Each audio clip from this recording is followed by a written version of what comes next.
It's a truly sad and shocking time in the professional wrestling world, as news broke just a couple hours ago that Jay Briscoe was tragically killed in a car accident. Tony Khan tweeted out, and from there, more details have come out. I mean, they're still a little bit scarce, but it is clear as of this recording that it was a car accident, and apparently there was somebody else in the vehicle with Jay Briscoe. And it's hard to find the words really to encompass, talking about something so shocking. Positive thoughts, healing energy to the Briscoes, their friends, and everybody affected, and obviously to the person as well that was in the car with Jay Briscoe, the unnamed person as of this recording. And fans are sharing their favorite matches and promos that Mark and Jay Briscoe did. I can only imagine how Mark Briscoe feels, because you think about it, like the Briscoes were in lockstep. They meant a whole lot to Ring of Honor and wrestling in general. They have legions of fans. They worked in Japan. They worked all over the world. And they left a very positive impact. Yes, you could, dig through some things. And yes, Jay did say some questionable things in the past. But you know what? He did what he needed to do for his mind, his body, his soul. And he seemed at peace. He did everything he could to overcome anything that he may have said that may have come across as offensive. And that's a hell of a lot more than a lot of other people could say. It is proof that, proof positive that people can change. And the Briscoes meant a whole lot to professional wrestling. And Jay Briscoe will absolutely be missed. The amount of love and support that has come out for him, it's very, very shocking. It's a very subdued feeling. You think about it, like they wrestled, Ring of Honor staples. They were just absolutely there. They had that incredible bloody feud with FTR, which was just, it had to be built on, social media and the series of matches that they had. And great matches. One of the best trilogies has happened in modern wrestling. And honestly, it's very, very sad. Very sad. Rest in peace, Jay Briscoe. I feel so bad for his family. His immediate family, his extended family. I feel so bad. I feel so bad for the family of the, as of now, unnamed person. Rest in peace. Rest in peace. You won't be forgotten. Truly won't be forgotten. I'm John Rickman with my review of WWE NXT, and I'm going to push on. I'm going to try to provide at least a little bit of entertainment. Do what I can with, my mind, try to crack some jokes and everything, because it is still very, very, very sad what happened to Jay Briscoe. As the more details come out, obviously, just share your favorite Jay Briscoe moments in the comments, matches, whatever. Just share them, talk about that. I will say that after, last week's New Year's Evil show that wasn't really all that good, I ranted about that. This show pretty much is just, we're just going to put matches there. We're going to put a main event that nobody really cares about. We're just not going to put a lot of effort into this. I'm not talking about the talents. I'm talking about the creative staff. Booker has to be removed from commentary. He makes no sense. 5% of his stuff is English.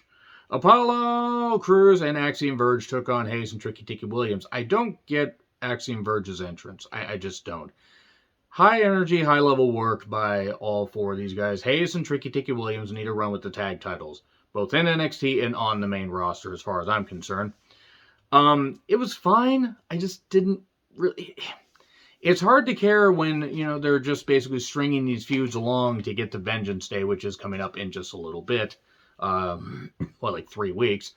We get to catch on the most devastating maneuver in all professional wrestling, the surprise roll-up 1, 2, 3.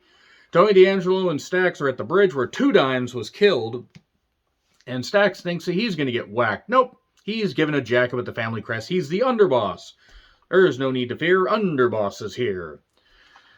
And then Tiffany apparently is being kicked out of the women's locker room. Why? I don't know. Andy Hartwell's like, no, this is the women's locker room. You don't get your own, you bitch. Anyway, JC Jane and Gigi Dolan. My God, JC looked incredible. They cut a bit of a promo. They're, like, ha ha ha, we won the Battle Royal, and now we're going to beat... we're going to beat Roxanne. One of us is going to beat Roxanne. The title's coming home to Toxic Attraction, but there's tension. And then Rise of Lyra comes in, Lyra Valkyrie. She says, okay, I'm going to attack you guys. And then Roxanne shows up. I smell a tag match later. Not much later, because at the end of the show, we get a tag match. Yeah, Rise of Lyra is upset because Cora Jade knocked her out of the Battle Royal. And Ivy's trying to talk to the Creeds, trying to talk them down. Because after what Jinder did, yes, Jinder was on NXT. And Tatum just stood there and looked pretty. I'm saying that with respect because I really think that's just what they wanted Tatum Paxley to do. Because she just stood there and looked, really, that's all they had her do. Okay, Stevie Turner apparently does live reactions on Twitch. That is not a wrestling character. Sol Ruca took on St. Elbo's Fire. And the match was fine. St. Elbo's Fire dominated until Isla Dawn, sweet Jesus, Isla Dawn distracted. She would distract anybody, honestly. She looks great. And I don't know what that finish is called from Sol Ruca, the flip out cutter, but my goodness, beautifully done. I'm going to call it the Soul Survivor 1, 2, 3. Because, the Sun Survivor, I guess that's kind of how that works. All right, and then Dijak's cutting a promo where the smoke machine was going, damn it, Frank, you had one job, turn off the smoke machine. Frank, can we get somebody other than Frank, this unnamed person, this fictional person, to fix the goddamn smoke machine?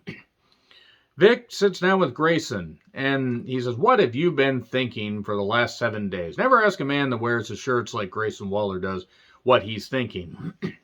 He does have his own title, which is kind of funny because I didn't lose, I'm practically a champion, and he's more focused, serious. I could get behind this Grayson Waller if we make him less goofy. Could Alba Fire, poke me or, threaten me with a bat like that? I'd be for it. Casey and Katana, Caden and Katana, because Casey is Katana now. Confusing. They're like, hey, Alba, stop, we're trying to help you. And then she says, how about I take the tag titles from you? And Katana tried to talk her down. A cartoon mouse is talking to a fiery Scottish woman. And Gallus, Mark Coffey, and Wolfgang took on Briggs and Jensen with Fallon Henley. My goodness. Am I supposed to care? I didn't care about this feud when it happened a few months ago, and I don't care now. Kiana James comes out to check on Jensen after he takes a backdrop on the exposed concrete floor, and then she helps him rise up. Giggity. I wouldn't blame him.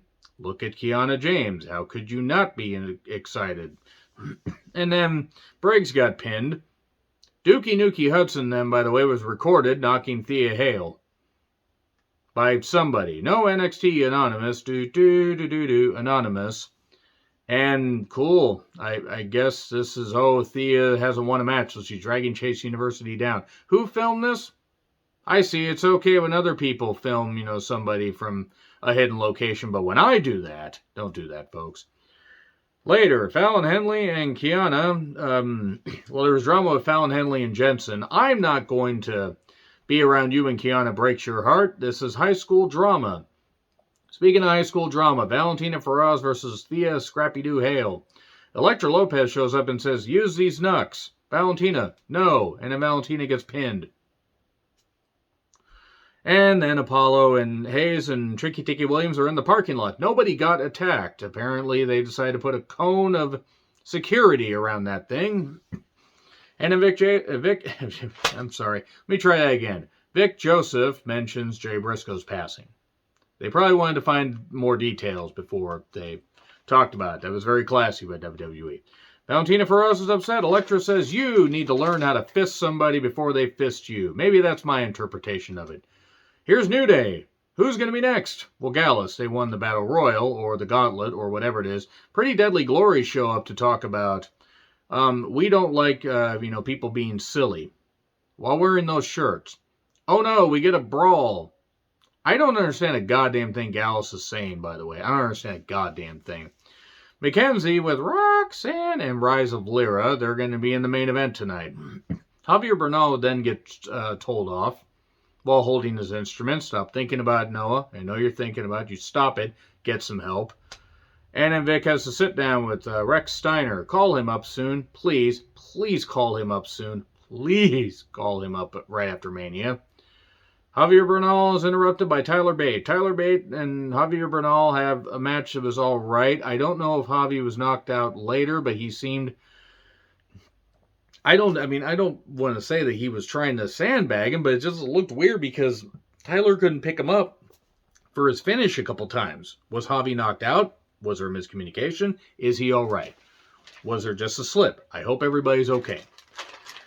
And then Briggs and Jensen are backstage. Fallon then apologizes and says, I'm going to tag with Kiana just for you. So Fallon and Kiana are going to tag team Jensen is what I got. It should have been me. Moving on. Toxic Attraction already in the ring. Gigi Dolan and JC Jane taking on Rise of Lyra and Roxanne. Less than 10 minutes, by the way, after the entrances. And they just did shit. This was certainly a main event. I don't know why, but it was just one where they said, hell with it. Put the women in the main event, but let's not put effort into it. Cora shows up to stop Rise of Lyra. They brawl to the back. And Roxanne's going to get pinned even though she's a champ. Oh no, there's a miscommunication where JC accidentally pins or kicks Gigi and then gets pinned with Pop Rocks. Yeah. That's it for NXT. There wasn't much to this show. Rest in peace, Jay Briscoe. Again, share your favorite Jay Briscoe moments in the comments, please. Let me know your thoughts on NXT as well. Like, share, subscribe. Twitter handle in the description. I'm John Ritland. Rest in peace, Jay. And rest in peace, as of now, unnamed person. See you soon.